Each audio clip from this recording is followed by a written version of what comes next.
When you feel like you know something, that's when I think you begin to stop learning, maybe, you know, because things start shutting off, you know, and the learning goes down, because the moment you say, I know something, I think is a moment where you've missed the point. Like, each of us really knows nothing, right? But we all think we know things, right? We really know nothing.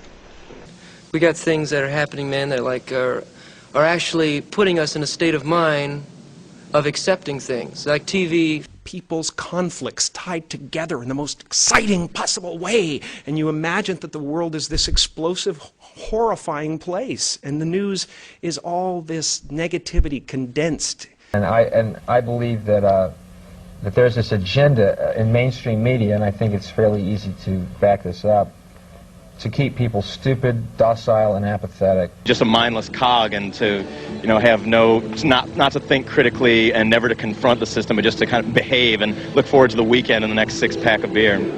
It's not real life. This is on TV. It's fiction. The only way to really know anything is if you taste it for yourself.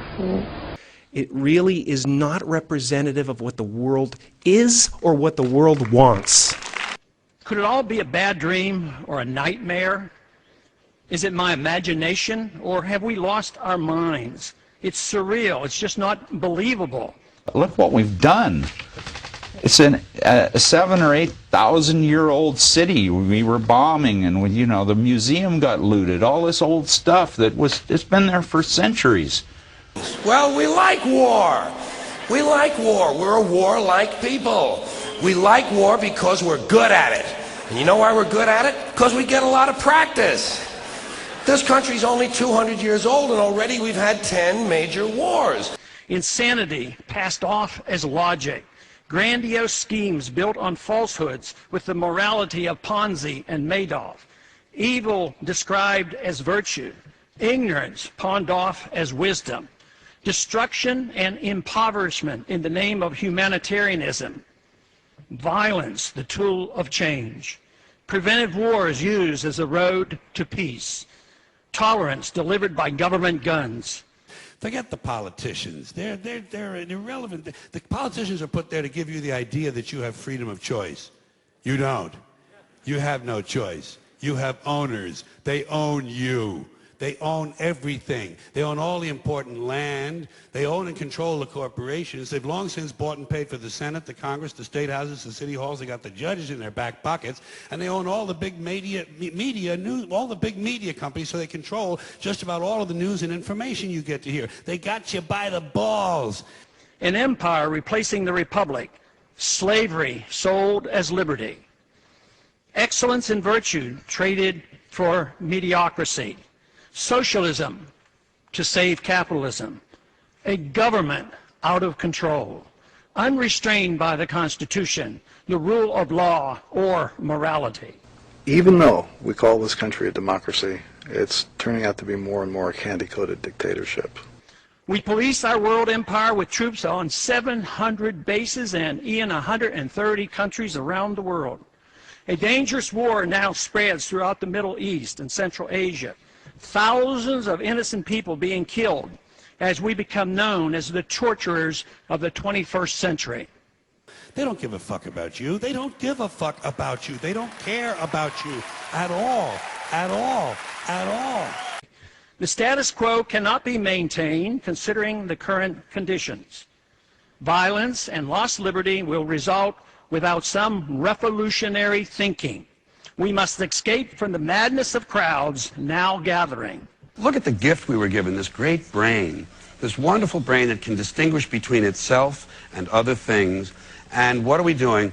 Everybody wants a salad shooter and sneakers with lights in them.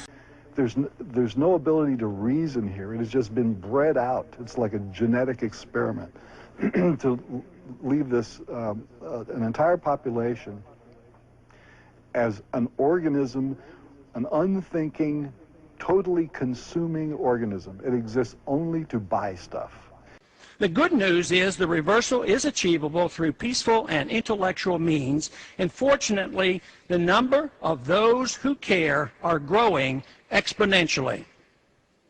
Well, my son really loves wildlife and draws polar bears, and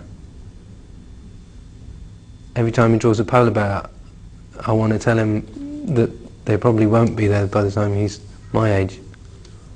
Politics is really on the ego scene, you know. That's where I look at it anyway. It's on a big fat ego scene, for instance. Ego scene. Well, yeah, it's the art of words, which means nothing, you know. So therefore you have to rely on a more of a earthier substance, like music or the arts, theater, you know, acting, painting, whatever. I think religion ruined us. The belief that there's a man in the sky, an invisible man in the sky who watches you carefully, I think crippled us as people. You know what? Maybe we're in heaven right now. We just don't realize, you know. It's good to sort of get involved in something that's actually really positive and constructive, rather than falling into the trap of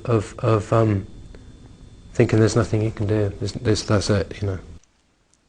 Thought is responsible for, if not all, most of the suffering we experience. Who is it that's aware that I'm thinking? It's just a ride. And we can change it anytime we want. It's only a choice. No effort, no work, no job, no savings of money. A choice right now between fear and love. The eyes of fear, once you put bigger locks on your door, buy guns, close yourself off. The eyes of love, instead, see all of us as one. Here's what we can do to change the world right now to a better ride. Take all that money we spend on weapons and defense each year and instead spend it feeding, clothing, and educating the poor of the world, which it would many times over, not one human being excluded, and we can explore space together, both inner and outer, forever in peace. Thank you very much. You've been great. I hope you enjoyed it.